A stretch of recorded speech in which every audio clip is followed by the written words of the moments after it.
Hello, I'm Jack McBroom. Play bass guitar for the Barstow Prophets. So Jack, tell me your story before you met the band. Well, I grew up around music all my life. I started playing guitar in 1968.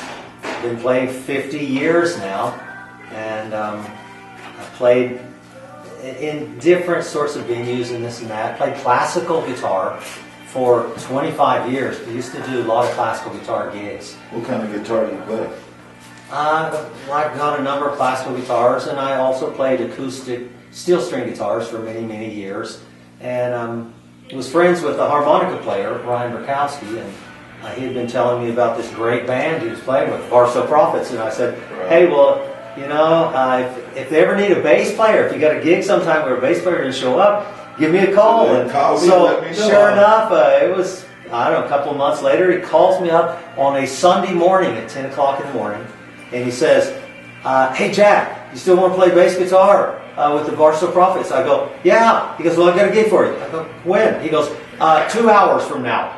I go, really? Okay, where do I go?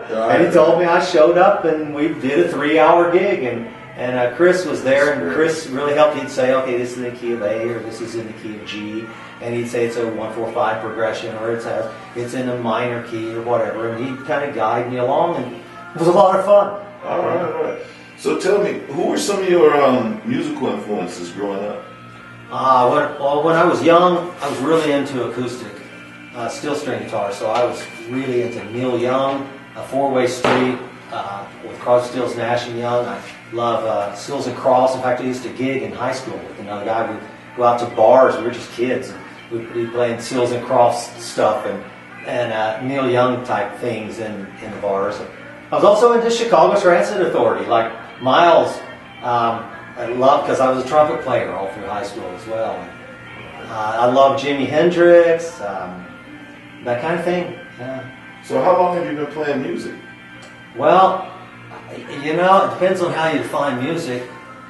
I grew up in Oklahoma, in a small town in Oklahoma, and all of my family. You know I'm from Oklahoma. I know that, yeah. I grew up in Oklahoma, and they grew up in a fundamentalist denomination where everybody sang a cappella.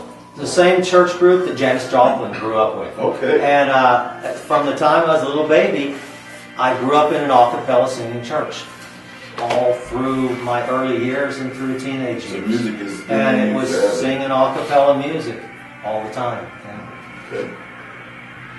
So tell me how you met Chris and Mike and became a member of the band. Well, I had that first gig that I played, and then it was about a month later, and I got another call. Hey, we got another gig. It's on a Sunday afternoon, I think it was, and it was a few days. I had a little bit of more of a notice than a couple hours. Right. And so I showed up, and we played there, and then ended up doing another gig, and so I don't know. It just kind of evolved. It just kind of became a part of it. He called me. So. All right. So how would you describe the Prophet sound? Well, you know, Chris writes the songs for the group, and he's got an interesting background, very, very extensive background in all sorts of different musical, rock and blues theory.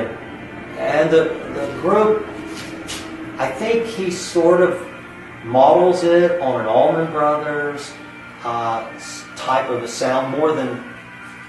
It's not Allman Brothers. Right, but I'm saying if I had to pick one, it would be probably an Allman Brothers. Right. So tell me what it's like being in the band with Chris. Well, Chris, you know, he's a pretty smart guy, extremely organized, and he's got tremendous energy. Right. I mean, he's behind this project, and it's not a maybe we should do this, maybe. Oh no, it's full blown. We're gonna have a band, and we're gonna play, and we're gonna make it good. Right. And he's got a super positive attitude too. I need to say that because he's always upbeat. No matter what happens, he'll go, well, you know, that happened. Well, let's go on. And I appreciate that. So how has it been in the band with Baccarella? Oh, Baccarella is phenomenal. I first met him, I bet he was probably only 16 years old. And he's still in high school, and he was playing, and I thought, man, that kid is really good. And then he got out of high school, and he went to USC and got a degree in jazz guitar at USC, and got better and better and better. And then he went and got a master's degree from USC in jazz guitar. I thought, wow, he's really going for it. My mother used to work for USC. That's a great school.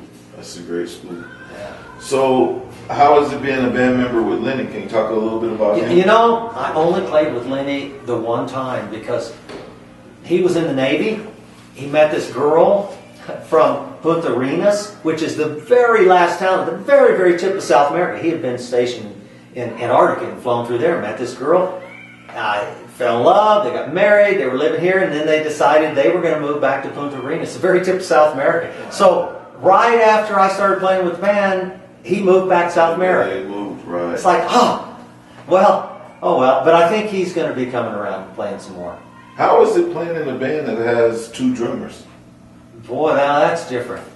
That's interesting. You don't see too many bands with two drummers, and it's really, the cool thing is the syncopation. You get a lot of really cool syncopation with the two guys going with the backbeats. Right. And instead of two hands, you got four hands. And instead of 2 feet, you got 4 feet. It's pretty cool. And when you throw in a conga player with that, man, you got a rhythm section. A lot of rhythm going it's on. really neat. Not the typical thing. So tell me a little bit about being a member with Miller. Miller, the man with the golden voice. That guy. You love his voice. Man, he can sing. Yeah, that's great. He's a great guitar player. But, boy, he's got a voice. So let's talk a little bit. You said earlier you knew Ryan for a while. Yeah, I've known Ryan for quite a while. We've played in other bands together. My career was as a public school teacher. And he's a public school teacher as well. We were at the same school, and we started playing in bands together, I'm going to say 10, 12 years back. And he built a recording studio out of his house, and so he was with different bands at different times and played with me some. And he's an energetic guy, New York City guy, Long Island guy. So if you have any experience with Long Island people, you know we're talking about like intense. He's got this intensity. Well, it's kind of fun. Tell me a little bit about Miles. Miles, the guru. Yeah, Miles is probably one of the more mellow guys you'll ever meet. Right. I met him. A pretty smart guy.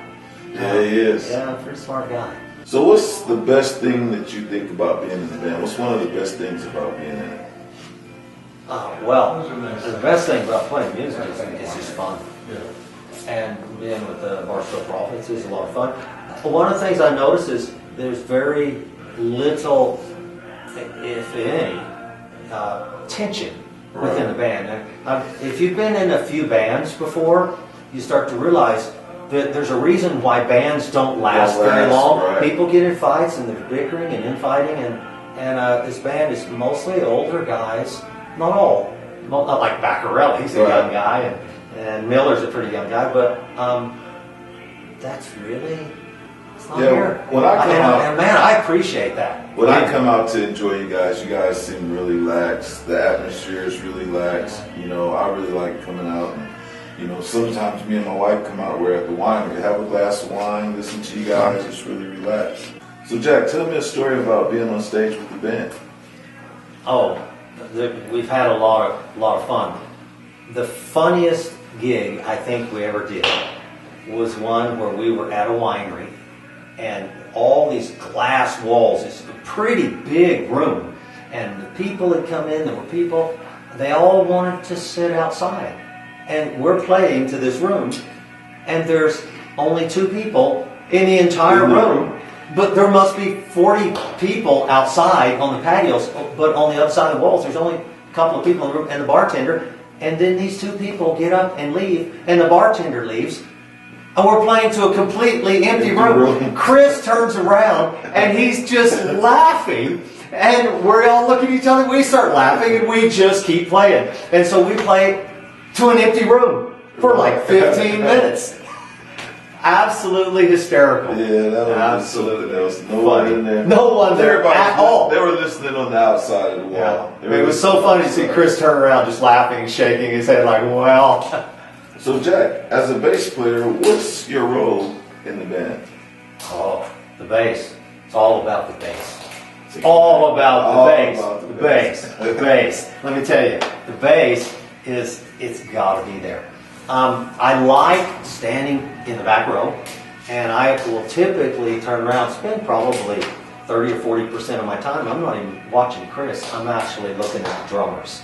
And so we kind of get this really cool on-stage connection. I look him right in the eye. Miles is looking at me, and Miles will typically be smiling or laughing, and Dennis will be looking at me, and sometimes he'll be laughing. But we've got our own little thing going on this back line. The drummers and me, and the guitarists are just doing whatever they're doing. We're holding down this back line and having our own little gig, our own little party all to ourselves back there. Kind of fun. Holding the rhythm down for everybody. Oh yeah. Jamming out together. All right. The truth is, I still think about you.